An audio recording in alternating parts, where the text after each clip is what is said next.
Sabrina 70s comic, issue 57. Della shows up at Sabrina's house and says after too long that she's gonna pick a candidate from her territory for Teenage Witch of the Year. You know, if Ambrose knew Sabrina's life as much as he thinks he does, he'd know that she is good at being bad. She abuses her magic all the time. I guess she just doesn't tell them because their respect would bring her shame, because it contrasts with the good reputation she wants to have. No one's explaining why it would matter to win Teenage Witch of the Year. Is it winning just for the sake of winning? Because I'm not being told about a prize, like cash. Sabrina thinks she'll have to give it a try for Hilda and Ambrose, but she doesn't have high hopes. Ambrose? Every time he sides with Sabrina, he's a nice guy. He's on her side more often than not. I guess he's only pretending to want Sabrina to win. Or he wants her to win for the benefit of having a good witch reputation, but at the expense of the people she'd be pranking? Really? Ambrose is more likely to lecture Hilda on magic abuse. And Sabrina didn't question Ambrose's reaction here at all. Sabrina thinks it'd be a great honor to be essentially named the evilest Teenage Witch of the Year. That's making it look like she wants that, when she doesn't. How would she not immediately realize at that point what Teenage Witch of the Year means? She probably just wants to be complimented. She wishes that she could whip up the proper amount of venom in her spells. Why is she insecure about that? She just needs to see Harvey flirting with some other woman. Or I'm getting bullied by beach bullies. She just needs to go to the beach. It wouldn't be hard at all. Oh, that was easy. I knew the story would be about Sabrina abusing her powers. But they surprised me by going that predictable, as Sabrina immediately meets a woman that mistreats her. Well, it's not that predictable, because it's not like the woman's flirting with Harvey, or he's showing interest in her. Instead, Belinda somehow knows Sabrina, and she says that Sabrina hasn't found a good hairdresser. I mean, isn't the bob a haircut from the 60s? I wish she already said it was outdated. But I guess that's what she meant. So Sabrina takes this as an excuse to point and make her trip. Then Harvey saves her. I guess he was fast enough to go around to the other side of her to catch her, but I don't believe that. Since when was he on that side of her? She insists on him still holding her because she thinks she might have twisted her ankle. The might have is proof that she's lying. And Harvey's happy about it instead of worried about Sabrina getting jealous, because he's a lonely, selfish idiot. Sabrina's shirt material is called soft because she touches it for no apparent reason. Then it rips, and she says she's caught on a nail and pushes her over. Why doesn't Harvey get mad and stand up for Sabrina? At least this happening made us feel better about Sabrina abusing her magic on her. She makes Belinda's hair a mess. And Belinda asks where the wind came from, even though Sabrina clearly said a spell out loud right behind her. It's even in the yelling text box. Out of nowhere, Harvey likes the wind-blown look, thinking it's sexy. How did her hair get shorter? I guess that was the spell. She makes fun of Sabrina's jealousy and messes up her hair. And Harvey laughs when she says that it doesn't work for everyone. Della's part of the story after this is a waste of time. She assumes Belinda's a witch and is disappointed, saying that witches are an endangered species and the amateur mortals are better than the pros. How would witches be an endangered species with their magical powers? They'd be better at thriving. So the story doesn't end with her, well, realistically there's no way she would win Teenage Witch of the Year because so many other witches are more evil than Sabrina. In the next story, Harvey thanks Sabrina for letting him watch a horror movie on her TV she wanted to see. It's good chemistry between them for once that they both want to watch the same movie. His parents' TV is still at their repair shop, so he would have missed the movie otherwise.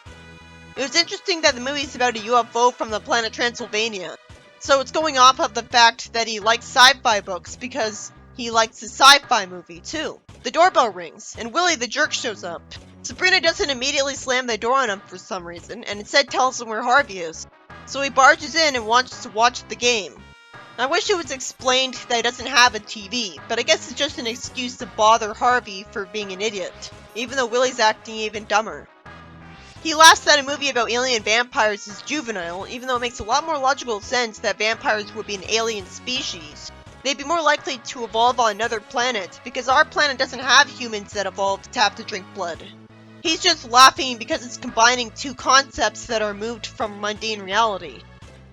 He turns the TV off, calling it garbage, which is silly of him since he hasn't even seen it yet, so how would he know that quickly? Harvey says open-mindedly that it could really happen and there could be vampires. Well, considering that he was run out of Sabrina's house by vampires earlier, of course he'd say that. Even if he was made to forget that, and doesn't want to tell Sabrina because she wouldn't believe him, as far as he knows, he might still find vampires easier to believe in because he'd find the idea that they're real familiar. And not to mention he has a witch girlfriend, which would instinctively make him believe in fantasy things, even if only from faint memories that crazy things happen around her. Not to mention that her house usually has a vampire picture framed on the wall, as I'm still wondering why Sabrina's putting up with him. Willie asks Harvey if he's afraid to walk home in the dark. That wouldn't be too cowardly since muggers exist. He asks if she has cookies and soda, and it turns out the TV's back on the vampire show. Good for them. I hope they have closed captions on since he's talking over it. Willie walks away, and Sabrina wants to punish him by making a vampire spaceship appear with vampires that say they're from the planet Transylvania and need a bite or two.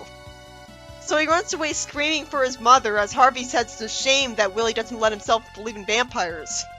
It would be confusing if Harvey still remembered seeing vampires in real life if he doesn't know Sabrina's a witch by now. But it'd be fine if the comic explained that he's saying this because of that experience and his faint lingering memory of it. Instead, it just seemed like a plot hole if he didn't think about it enough that he, a mortal, believes in vampires. It connects with his belief in aliens perfectly, though. He should have been written to say that if the universe is so big, aliens have to exist to explain himself properly. Miles in the sitcom believed in aliens, and this works even better for Harvey at this point. The next story starts out with Hilda telling Harvey to get out and stay out for being an idiot as she has yellow stuff spilled on her. Sabrina says they didn't mean to drop banana cream pie on her. Hilda says, "Rampaging monsters don't cause as much damage as that clumsy meatball. You'd be safer if you dated a nuclear reactor. I'd zap him into a frog, but I don't want to pollute the water." I especially like that line. Sabrina tells Harvey that Hilda doesn't want him here anymore.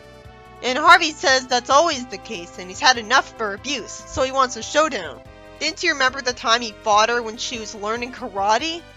I guess he was made to forget that because it involved magic. Maybe he suspects that she might win, but is ignoring it because it's a guy, so he figures he has the advantage in a fight. He doesn't want to believe that he'd lose. And technically, he only lost to Hilda because she cheated with magic. In a silly moment, he says, "My mind is made up! Absolutely nothing can stop me now! Charge!" And then he begs Sabrina to talk him out of this. Sabrina zaps up walkie-talkies so they could still be together. Why doesn't anyone suggest visiting Harvey's house? Is she not allowed in Harvey's house? Hilda would still get annoyed with Sabrina for talking to Harvey on his cell phone. But he wouldn't be bothering her in her house. Harvey says that's a great idea and wants her to go inside and try it. I wonder what the limits of walkie-talkies are. Hilda sees what's going on and they sweet-talk each other, as Harvey wants to hear Sabrina say she loves him and she calls him cuddly. It's out of character at this point for them to be sweet-talking each other. But if they never did it, then I'd have to wonder why they're still dating. Then he asks her for confirmation because he wants to hear it again, as if he's suspicious or insecure enough to think that she doesn't love him quite enough. Maybe that's why he's unsatisfied enough to consider cheating on her. But he should know that if she insists on taking him back no matter what he does, she does love him enough. Hilda's still mad and tells Sabrina that she told her she didn't want him here. Then she sees Harvey sitting on her front steps. Why wasn't it immediately obvious to them that he wasn't allowed on the front steps either? She uses magic to make chocolate ice cream land on his head, and he sees a snake in his hand all of a sudden instead of a walkie-talkie, and the story ends. I guess he was made to forget about this, so why doesn't he ask for another walkie-talkie? The fact that he doesn't have his walkie-talkie anymore is proof that this did happen. So Sabrina would have to give him another one to truly cover this up. The first story is about Sabrina trying to abuse magic against a girl who's too mean to her and wants Harvey. And every attempt to abuse her just ends up in her favor, so Delle's not impressed, even though she should at least compliment her for trying. Her design's better than Amy from the 90s comics. That was an annoying story. The second story is about a jerk from around the neighborhood forcing his way into Sabrina's house to tease Harvey for being an idiot and believing in vampires. And Sabrina punishes them with magic by making him see alien vampires for real. I really liked that it was literally the same vampires from Planet Transylvania. It'd be interesting if this led to him being a conspiracy theorist. But I guess this will never be referenced again. It's not like this event being the fault of a witch is obvious to a mortal. This would just make him believe in aliens. So the Witches' Council would allow him to remember this. At least if he remembered this, he'd be a bit more interesting instead of just a jerk. He could spy on Sabrina and freak out at seeing magic. Why would Harvey be his friend?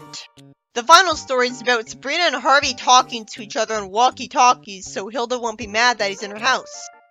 It's like it's addressing a common plot hole with the comic and trying to fill it by showing why they can't just do this instead. But it still doesn't explain why Sabrina doesn't hang out at his house instead. Harvey doing so on her front steps is clearly missing the point, but it's kinda justified because they're just testing it out. And for all I know, the range of a walkie-talkie is that limited that Harvey was as far as he could be. I was disappointed at not getting to see a showdown between them where they worked out their grudges. But I already got to see a little of that, and it was smart of Harvey to come to his senses. It's just that we missed out on some great slapstick against Harvey.